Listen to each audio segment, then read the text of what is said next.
Hello everyone, my name is Aakash Kumar. Welcome back to my YouTube channel. आज हम chapter number 8 trigonometry के कुछ question करेंगे क्लास 10th के, ठीक है, जो बोर्ड में आए हुए हैं। वन बाय वन क्वेश्चनों को समझेंगे और क्वेश्चनों से रिलेटेड जो भी आपका डाउट होगा वह मैं क्वेश्चन के साथ साथ आपको समझाते हुए चलूंगा, ठीक है। तो क्वेश्चन नंबर फर्स्ट पढ़ते हैं। क्वेश्चन नंबर फर्स्ट आपसे क्या कहता है? क्वेश्चन नंबर फर्स्ट आपसे कह रहा है if sin square theta plus 3 cos square theta is equal to 2 then the value of theta is what. वो कह रहा है sin square theta plus 3 times cos square theta अगर 2 के बराबर है तो आपको थीटा की वैल्यू बतानी है क्या होगी इन चारों ऑप्शनों में से।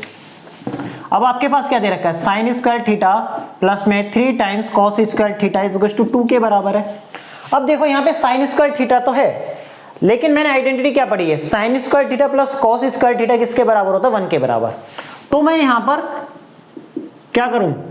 3 cos स्क्वायर थीटा को इस तरीके से तोड़ सकता हूं, स्प्लिट कर सकता हूं, cos स्क्वायर थीटा प्लस में 2 cos square theta which is equal to 2। उससे क्या होगा? देखो ये 3 cos स्क्वायर थीटा है, जिसके आगे कुछ नहीं होता, उसके आगे 1 cos स्क्वायर थीटा और 2 cos स्क्वायर थीटा, इन दोनों का समीशन किसके बराबर हो जाएगा? 3 cos स्क्वायर थीटा के बराबर हो जाएगा। अब इसकी वैल्यू किसके बराबर होती है? इसकी वैल्यू होती है 1 के बराबर, ठीक है। तो ये क्या हो जाएगा? 1 प्लस में twice of cos square theta which is equal to 2, twice of cos square theta which is equal to 2 minus 1 which is equal to 1। तो twice of cos square theta is equal to 1 और cos square theta क्या हो जाएगा? 1/2। और यहां से क्या हो जाएगा?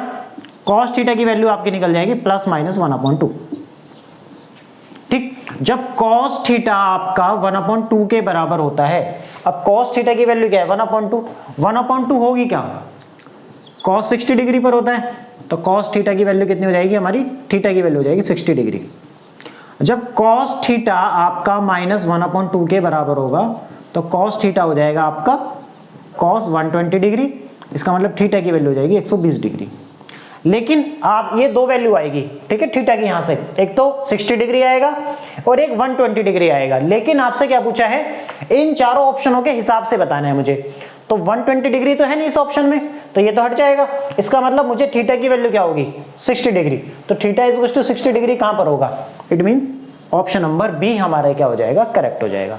उम्मीद करता हूं ये क्वेश्चन पूरा का पूरा आपको अच्छे से समझ में आया होगा, ठीक है। ये थोड़ा सा ये कॉन्सेप्ट आपके लिए नया होगा। जब स्क्वायर से हम अंडर रूट लगाते हैं तो वो दो वैल्यू आपको देता है, प्लस माइनस की, ठीक है। तो मैंने दोनों वैल्यू को कंसीडर करके चलना है, ठीक है। ये आपके सिलेबस में है नहीं, लेकिन मैंने आपको समझा दिया ये। क्यों? क्योंकि यहां से दो वैल्यू आएंगी, तो आपके मन में यह है कि आपने 1/2 क्यों लिया, माइनस 1/2 क्यों छोड़ दिया, ठीक है। क्योंकि हम जो क्लास 10th के हिसाब से हमारे पास 0 से 90 डिग्री के बीच में ही पढ़ते हैं सारी चीजें, 0 डिग्री या 90 डिग्री बस, ठीक है। जैसे ही हम क्लास 11th में आते हैं तो 180 डिग्री 360 तक पहुंच जाते हैं वहां पर, ठीक है। तो ये हमारा छोटा सा कॉन्सेप्ट जो है वो क्लास 11th का है, ये मैंने आपका एक्स्ट्रा बताया। cos theta is equal to minus 1/2, तो cos थीटा माइनस 1/2 किसके बराबर होता है? जब थीटा की वैल्यू आपकी 120 डिग्री के बराबर होती है, ठीक है। उम्मीद करता हूं ये पूरा का पूरा क्वेश्चन आपको बिल्कुल अच्छे से समझ में आया होगा, ठीक है। नाउ नेक्स्ट क्वेश्चन पे चलते हैं। नेक्स्ट क्वेश्चन आपसे क्या कहता है?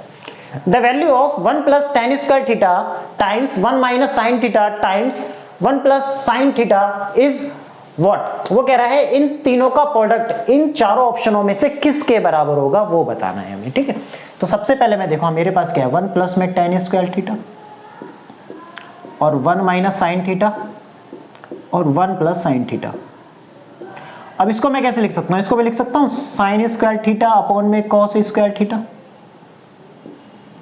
इसको, क्योंकि tan थीटा क्या होता है? tan थीटा होता है आपका sin theta upon cos theta के बराबर। अब ये क्या है? a माइनस बी और a प्लस बी को मैं क्या लिख सकता हूं? 1 का स्क्वायर माइनस में sin स्क्वायर थीटा। अब यहां पे अगर मैं एलसीएम लेता हूं तो cos स्क्वायर थीटा प्लस में sin स्क्वायर थीटा अपॉन में cos स्क्वायर थीटा, ठीक है। अब 1 का स्क्वायर तो 1 ही होगा। अब 1 माइनस sin स्क्वायर थीटा क्या होगा? जब मैंने यहां क्या बताया? sin square theta plus cos square theta 1 के बराबर होता है। अब 1 में से अगर मुझे sin स्क्वायर थीटा घटाना है तो वो किसके बराबर होगा? वो होगा cos स्क्वायर थीटा के बराबर, ठीक है। तो cos स्क्वायर थीटा से cos स्क्वायर थीटा कट जाएगा आपका, ठीक है। तो cos square theta plus sin square theta किसके बराबर हो जाएगा? 1 के। It means option number C हमारा क्या हो जाएगा? करेक्ट हो जाएगा, ठीक है। सब बस हमें कुछ नहीं करना है, यहां पर ये ध्यान रखना है बस 1 प्लस tan स्क्वायर थीटा क्या होता है? sin square theta upon cos square theta होता क्या है? sin theta upon cos theta, उसका होल स्क्वायर है तो वो क्या हो जाएगा? स्क्वायर दोनों को देगा, न्यूमरेटर को भी डिनोमिनेटर को भी। अब ये a minus B, a plus B क्या होगा? a square minus B square का फॉर्मूला लगाया मैंने यहाँ पर, ठीक है। तो उससे क्या हो जाएगा, 1 का स्क्वायर तो 1 ही होगा, 1 माइनस साइन स्क्वायर थीटा किसके बराबर होगा, कॉस स्क्वायर थीटा के बराबर, ठीक है। अब यहाँ पे क्या हो जाएगा, कैसे होगा देखो, साइन स्क्वायर थीटा प्लस में cos square theta is equal to 1 होता है, और आपको वैल्यू क्या चाहिए, कॉस स्क्वायर थीटा, अब 1 माइनस साइन स्क्वायर थीटा, अब 1 माइनस साइन स्क्वायर थीटा किसके बराबर है, कॉस स्क्वायर थीटा के बराबर है, इसलिए मैंने यहाँ पर क्या करा है, ये वैल्यू पुट करी है, ठीक है। उम्मीद करता हूँ ये पूरा का पूरा आपको अच्छे से समझ में आया होगा, ठीक है। तो हमारे क्या हो जाएगा, 1 हो जाएगा, इसलिए ऑप्शन नंबर सी हमारा क्या हो जाएगा, करेक्ट हो जाएगा, ठीक है। उम्मीद करता हूँ ये दोनों के दोनों क्वेश्चन आपको अच्छे से समझ में आए होंगे, ठीक है। नाउ नेक्स्ट क्वेश्चन की तरफ मूव करते हैं। नेक्स्ट क्वेश्चन आपसे क्या कहता है, if 4 tan beta is equals to 3 then the value of 4 sin beta minus 3 times cos beta, 4 sin beta plus में 3 times cos beta किसके बराबर होगा वो बताना है। अब आपको क्या दे रखा है, 4 tan थीटा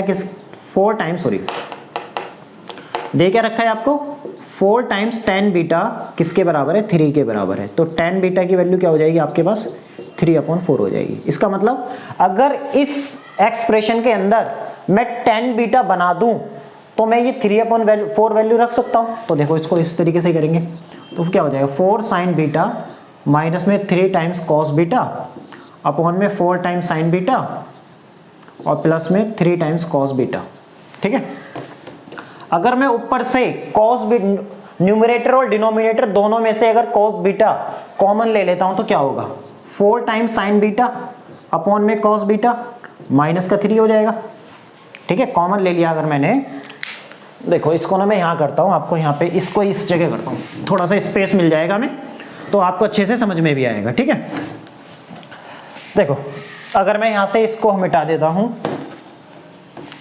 मैं यहाँ पे क्या करता हूँ, 4 times sign beta minus 3 times cos beta upon में 4 साइन बीटा प्लस में 3 टाइम्स कॉस बीटा, ठीक। अगर मैं कॉस बीटा अगर कॉमन निकालता हूँ, इसके बाद ये स्टेप मैं यहाँ से स्टार्ट कर रहा हूँ, ठीक है। उसके बाद हमारे पास क्या है, अगर मैं इस एक्सप्रेशन के अंदर से, चलो मैं इस एक्सप्रेशन को पूरा ही लिख लेता हूँ, 4 साइन बीटा माइनस में 3 कॉस बीटा अपॉन में 4 साइन बीटा प्लस में 3 कॉस बीटा। अगर मैं कॉस बीटा कॉमन निकालता हूँ न्यूमरेटर डिनोमिनेटर में से, तो कॉस बीटा अगर मैंने कॉमन निकाला तो क्या हो जाएगा, 4 साइन बीटा अपॉन में कॉस बीटा माइनस में क्या हो जाएगा, 3 हो जाएगा, ठीक है। अब यहाँ से भी कॉस बीटा कॉमन निकाल लेता हूँ डिनोमिनेटर से मेरे, तो 4 साइन बीटा अपॉन में यहाँ पे क्या हो जाएगा, कॉस बीटा प्लस का 3 हो जाएगा यहाँ पर, ठीक है। इससे कैंसिल आउट।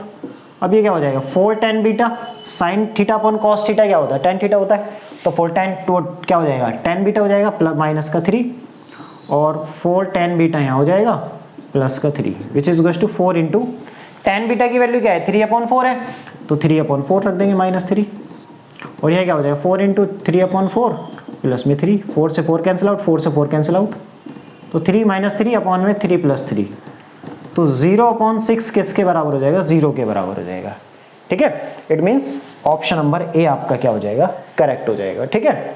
हमारा क्या दे रखा था, 4 tan beta is equal to 3 दे रखा था आपको, तो हमने इसकी वैल्यू बतानी थी, तो हमने सबसे पहले क्या करा, इसका ही इस्तेमाल किया, tan बीटा ये इसके क्या है मल्टीप्लिकेशन में इसको डिनोमिनेटर में ले आया, तो tan बीटा की वैल्यू होगी 3/4। अब इस एक्सप्रेशन के अंदर मेरा फर्स्टली एम क्या है यहाँ पर, tan बीटा बनाना, और tan बीटा कैसे बनेगा, जब इस sin बीटा के अपॉन में क्या आ जाएगा, cos बीटा आ जाएगा, या आप इस तरीके से भी कर सकते हैं, न्यूमरेटर और डिनोमिनेटर को दोनों को अगर cos बीटा से डिवाइड कर दिया जाए तो यहाँ पे sin beta upon cos beta tan beta के बराबर हो जाएगा और यहाँ से कैंसिल आउट हो जाएगा। मैंने यहाँ क्या काम किया है, लिखा cos बीटा को कॉमन निकाला तो क्या हुआ, 4 sin beta upon cos beta minus 3, cos beta बाहर कॉमन निकला, 4 sin beta upon cos beta plus 3, ठीक है। अब sin beta upon cos beta किसके बराबर होगा, tan बीटा के बराबर होगा, तो 4 tan beta minus 3, 4 tan beta plus 3, 4 into में 3/4 वैल्यू रखी और यहाँ पे 3/4, तो 3 माइनस 3 क्या हो जाएगा 0 और 3 प्लस 3 क्या हो जाएगा 6, 0/6 विच इज इक्वल टू 0 के बराबर हो जाएगा। उम्मीद करता हूँ ये पूरा का पूरा क्वेश्चन बिल्कुल अच्छे से आपको समझ में आया होगा, ठीक है। नाउ नेक्स्ट क्वेश्चन की तरफ मूव करते हैं। नेक्स्ट क्वेश्चन आपसे क्या कहता है, वो कह रहा है √1 प्लस साइन थीटा अपॉन में 1 माइनस साइन थीटा किसके बराबर होगा, इन चारों ऑप्शनों में से वो बताना है। जब भी ऐसा क्वेश्चन आए तो डिनोमिनेटर को देखना है, डिनोमिनेटर में ही क्या करो आप, उसी से मल्टीप्लाई कर दो, ठीक है, और उसी से क्या कर दो, डिवीजन कर दो एक तरीके से, ठीक है ना। दोनों तरफ न्यूमरेटर और डिनोमिनेटर में दोनों से डिनोमिनेटर वाले नंबर से क्या कर दो, मल्टीप्लाई कर दो। कैसे, देखो इधर या इसका वो भी कर सकते हो, रेशनलाइज भी कर सकते हो आप इसको, ठीक है। तो 1 प्लस साइन थीटा और 1 माइनस साइन थीटा, ठीक है। तो यहाँ पे क्या करो, इसको रेशनलाइज कर दो। इसको आप इस तरीके से लिख सकते हैं 1 प्लस साइन थीटा और 1 माइनस साइन थीटा, रेशनलाइज कर दो। इसको रेशनलाइज करोगे तो क्या होगा, 1 प्लस साइन थीटा और 1 plus sine theta. 1 plus sine theta से न्यूमरेटर और डिनोमिनेटर में हमने क्या करा है, इस फ्रैक्शन को रेशनलाइज कर दिया है हमने, ठीक है। अंडर रूट के अंदर ही करना है ये काम, तो पूरे के अंदर क्या हो जाएगा, अंडर रूट आ जाएगा, ठीक है। तो यहाँ पे क्या हो जाएगा 1 माइनस साइन थीटा। रेशनलाइज क्या करते हैं, अगर दो नंबर का एडिशन या सब्सट्रैक्शन होता है तो उसके अपोजिट साइन से मल्टीप्लाई और डिवाइड कर देते हैं। दोनों के बीच में माइनस था तो दोनों के बीच में प्लस लगा के मल्टीप्लाई कर दिया और डिवाइड कर दिया, ठीक है। अब ये क्या हो जाएगा, a प्लस बी क्या हो जाएगा, 1 प्लस साइन थीटा का होल स्क्वायर। अब ये क्या हो जाएगा 1 स्क्वायर माइनस में sine square theta under root के अंदर, ठीक है। अब 1 प्लस साइन थीटा का होल स्क्वायर। अब ये 1 स्क्वायर, 1 के स्क्वायर को 1 लिख सकता हूं। 1 माइनस साइन स्क्वायर थीटा क्या हो जाएगा, कॉस स्क्वायर थीटा। अब बाहर क्या निकलेगा 1 प्लस साइन थीटा और नीचे क्या हो जाएगा कॉस थीटा। अब 1 अपॉन कॉस थीटा क्या हो जाएगा, 1 अपॉन कॉस थीटा और साइन थीटा अपॉन में cos theta. 1 upon cos theta क्या हो जाएगा, सेक थीटा और ये हो जाएगा आपका टेन थीटा। इसका मतलब ऑप्शन नंबर ए आपका क्या हो जाएगा, करेक्ट हो जाएगा, ठीक है। दोबारा समझाता हूं, आपको कह रहा है 1 plus sine theta upon 1 minus sine theta किसके बराबर होगा वो बताना है।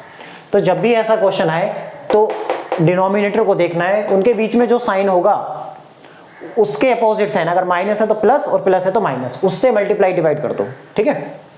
तो हमने क्या करा है, डिनोमिनेटर के हिसाब से रेशनलाइज कर दिया है, ठीक है। जो हमने जैसे 9th क्लास में पढ़ते थे ना, रेशनलाइज द डिनोमिनेटर, उसी हिसाब से करा है। तो रेशनलाइज में क्या करना है हमें, जो डिनोमिनेटर में है वो उनके बीच में जो साइन है, अगर माइनस है तो प्लस से मल्टीप्लाई, वही नंबर से उनके बीच में प्लस लगा के मल्टीप्लाई और डिवाइड, तो वही यहाँ पे काम करते हैं, मैं रेशनलाइज कर दिया। अब ये इन दोनों की मल्टीप्लाई करेंगे। मल्टीप्लिकेशन में क्या होता है, जब कोई दो फ्रैक्शन होते हैं तो a की c से मल्टीप्लाई होती है और b की d से, तो a इंटू सी और b इंटू डी होता है, ठीक है ना, ये याद रखना है आपको, ठीक। तो 1 plus sine theta, 1 plus sine theta क्या हो जाएगा, 1 प्लस साइन थीटा का होल स्क्वायर अपॉन में 1 square minus sign square theta क्या हो जाएगा, 1 प्लस साइन थीटा का होल स्क्वायर और ये क्या हो जाएगा कॉस स्क्वायर थीटा। अब अंडर रूट के बाहर निकालेंगे तो क्या हो जाएगा, दो में से एक चीज बाहर निकल जाएगी, यहाँ से दो में से एक चीज बाहर निकलेगी। अब 1 अपॉन कॉस थीटा और sine theta upon cos theta divide करेंगे तो हमारा आंसर क्या हो जाएगा, ये आ जाएगा।